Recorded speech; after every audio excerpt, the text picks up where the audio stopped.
Hadirin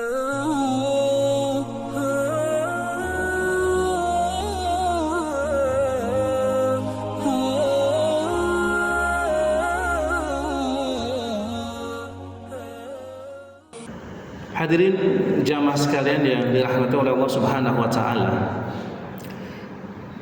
Salah satu tugas kita manusia diciptakan oleh Allah Subhanahu wa taala di dunia ini adalah mengabdi kepada Allah.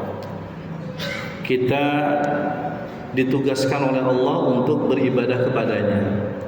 Sebagaimana Allah berfirman dalam surah Az-Zariyat ayat 56. Wa ma khalaqtul jinna wal insa illa liya'budun. Kata Allah, dan tidaklah kami menjadikan manusia dan jin kecuali untuk beribadah kepadaku, kata Allah Subhanahu wa taala. Dan Allah Subhanahu wa taala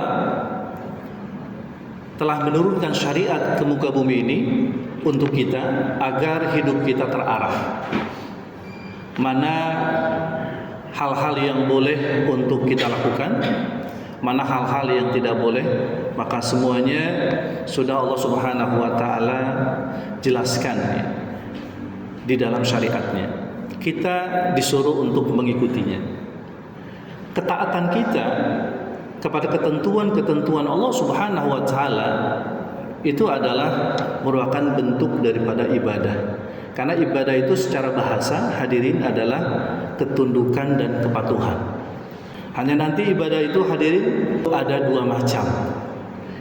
Ibadah yang berkaitan langsung kepada Allah atau ibadah mahdhah. Yang ini adalah ibadah yang secara khusus Allah perintahkan untuk kita melaksanakannya. Kemudian juga di samping itu ada ibadah-ibadah yang secara umum atau al-am. Ini adalah terkait dengan aktivitas kita di bidang muamalah, di bidang sosial. Jadi aktivitas kita di bidang muamalah sebagai manusia, misalnya ketika kita memenuhi kebutuhan-kebutuhan kita, memberikan hak-hak kepada tubuh kita, misalnya ketika kita butuh makan, butuh minum, lalu kemudian kita juga butuh istirahat, butuh tidur. Kemudian untuk memenuhi kebutuhan-kebutuhan hidup kita, kita butuh bekerja. Maka itu adalah merupakan diantara persoalan-persoalan muamalah yang kita bisa berinteraksi dengan sesama kita, namun itu bisa bernilai ibadah apabila dilakukan dengan niat karena Allah dan dilakukan dengan cara-cara sesuai dengan ketentuan Allah atau sesuai dengan syariat. Hadirin sekalian rahimakumullah, ketika kita saat ini sedang menjaga taat kita kepada Allah, apa yang Allah perintahkan kita laksanakan, dan apa yang Allah larang itu kita tinggalkan. Maka kita mesti jaga, kita mesti rawat ketaatan ini sampai akhir hayat kita. Dengan cara apa? Dengan cara kita melakukan kesungguhan dalam kita melakukan aktivitas-aktivitas ketaatan, baik terkait langsung dengan Allah maupun yang tidak terkait langsung dengan Allah. Ada sebuah makalah, ungkapannya adalah i'mal lidunyaka ka'annaka ta'ishu abadan wa'mal li akhiratika ka'annaka tamutu ghadan. Makalah ini menyatakan, bekerjalah kalian atau berbuatlah kalian dalam urusan dunia kalian seolah-olah kalian itu hidup selamanya. Jadi ketika melakukan aktivitas keduniaan, aktivitas muamalah, maka lakukan aktivitas itu seolah-olah kita hidup selamanya. Nah, ini adalah merupakan bentuk profesionalitas dalam kita bekerja. Ketika kita misalnya sebagai seorang karyawan dan kita sudah diikat ya dengan ikatan kerjasama ya, di sebuah perusahaan, maka di sana ada hak, ada kewajiban. Ketika kita sebagai seorang suami misalnya, kita kemudian memiliki istri, memiliki anak, maka kita juga punya hak dan punya kewajiban. Begitu pula kedudukan kita misalnya sebagai warga negara, maka kita juga diikat. Kita punya hak, punya kewajiban. Ketika kita memenuhi kewajiban-kewajiban kita, maka itu adalah merupakan bagian dari kita bekerja secara profesionalitas. Ketika kita kerja sungguh-sungguh, ketika kita bekerja dengan baik, gitu. Nah, inilah makanya ada sebuah hadis Nabi SAW. Kata Nabi, apabila ada salah seorang di antara kalian menggenggam biji, lalu biji itu mau ditanam, maka ketika dia dapat informasi besok terjadi kiamat, kata Nabi, maka jangan urungkan niatnya untuk menanam biji itu. Nah, ini kan berarti bahwa ini bentuk tanggung jawab. Ketika kita punya niat kebaikan, ya, maka apapun informasi yang kita dapatkan mengenai misalnya kondisi ya atau keadaan yang akan terjadi, maka jangan pernah itu mengurungkan niat kita untuk melakukan kebaikan itu.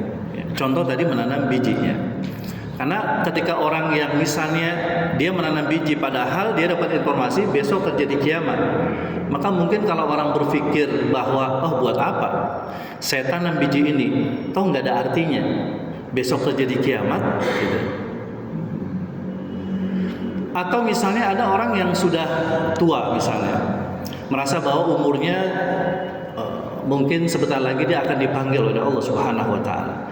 Maka ketika dia misalnya menanam sebuah tanaman, berdasarkan hadis Nabi tadi, dia jangan urungkan niatnya untuk dia menanam sebuah tanaman. Karena kalau kita berpikirnya bahwa besok akan mati, kita nggak akan bisa menikmati hasil daripada apa yang kita tanam. Tapi kalau orang berpikir bahwa ini adalah sebuah kebajikan, kalaupun kita itu tidak dapat mendapatkan manfaat dari apa yang ditanam, mungkin nanti anak cucu kita itu akan mendapatkan manfaat dari apa yang kita tanam hari ini. Jadi hadis Nabi tersebut itu menjelaskan kepada kita bahwasanya kita punya tanggung jawab. Ketika kita misalnya sedang memenuhi tanggung jawab itu, meskipun terjadi berbagai macam hal yang itu di luar daripada nalar kita, maka kita harus tunaikan dulu apa yang sudah menjadi bagian atau tugas kita sebagai orang yang sudah terikat kontrak atau terikat janji dengan sesama kita. Nah, itu untuk urusan dunia, ya.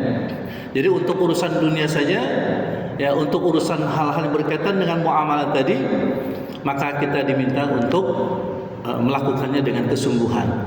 Di antara bentuk kesungguhan adalah yaitu dengan melakukannya itu sampai tuntas, sampai selesai. Nah, begitu pula misalnya atau apalagi misalnya berkaitan dengan urusan akhirat.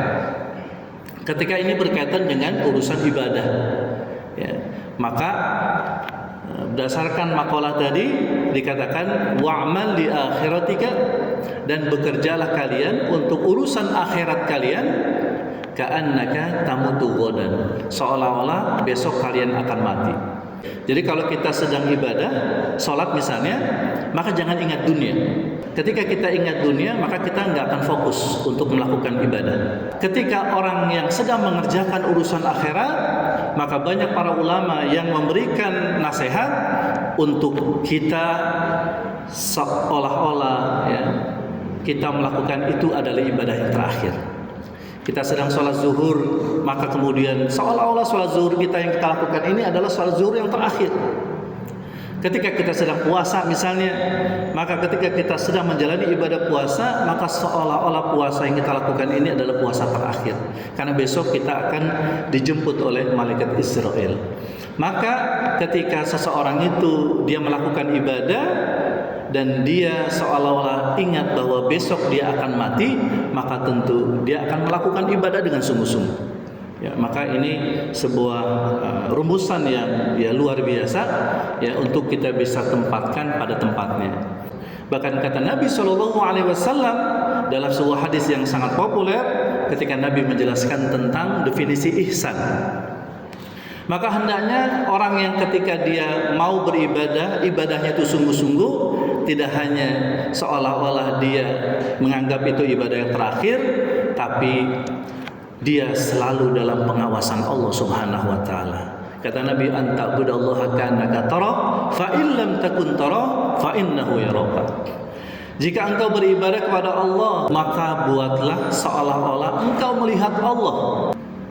Tapi kata Nabi, kalau engkau tidak mampu melakukan hal yang demikian, maka yakinlah bahwasanya Allah memperhatikanmu, Allah melihatmu. Ya, jadi kalau kita ibadah, supaya ibadah kita khusyuk, supaya ibadah kita sungguh-sungguh kita jalani, maka kita mesti seolah-olah kita ini melihat Allah Subhanahu wa taala. Tapi jika tidak, maka kita harus yakin Allah memperhatikan kita. Dan kalau kita sadar seperti itu, maka tentu kita beribadah itu pasti akan sungguh-sungguh dalam melakukannya. Nah, oleh karena itu, hadirin sekalian rahimakumullah, ya, mari sama-sama ya kita coba menjadi seorang yang bijak untuk menempatkan sesuatu pada tempatnya. Ketika kita sedang beribadah, kita sungguh-sungguh ya untuk Allah. Ketika kita sedang melakukan perkara-perkara muamalah, supaya itu juga bisa dinilai sebagai perkara ibadah, maka itu juga dilakukan dengan sungguh-sungguh, dengan profesionalitas. Aqulu qouli hadza fa astaghfiru wa lakum tsumma salam. Wassalamualaikum warahmatullahi wabarakatuh.